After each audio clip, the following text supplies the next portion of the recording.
Mshambuliaji hatari wa klabu ya Yanga Sports Club Clement Mzize kwa mara ya kwanza amerejea kufanya mazoezi kamili na kikosi cha timu hiyo tangu alipofanyiwa upasuaji wa goti mwisho wa mwaka jana. Hatua hii ni habari njema kwa mashabiki wa Yanga ambao kwa muda mrefu wamekuwa wakisubiri kurejea kwa striker huyo muhimu.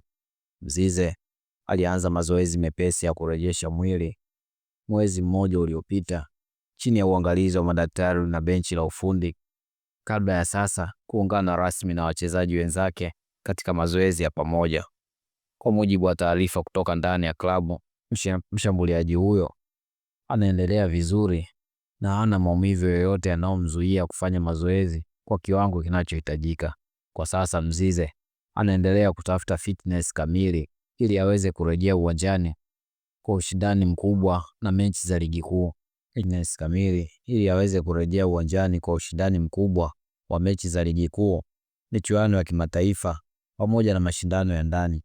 Benchi la ufundi la Yanga linaendelea kumtumia kwa tahadhari kubwa ili kuhakikisha anarejea akiwa tayari kimwili na kiakili bila hatari ya kupata majeraha ya mara kwa mara.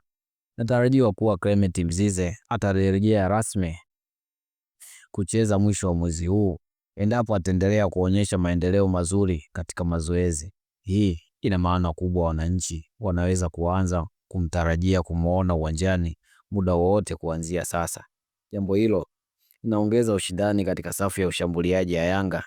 Kurejea kwa Mzize ni nyongeza kubwa kwa kikosi cha Yanga, hasa katika kipindi hiki muhimu cha msimu. Mashabiki wana matumaini makubwa kuwa atarejea akiwa katika kiwango chake bora na kuisaidia timu kufikia malengo yake. Usisahau kulike, ushare na kusubscribe kwa taarifa zaidi za michezo.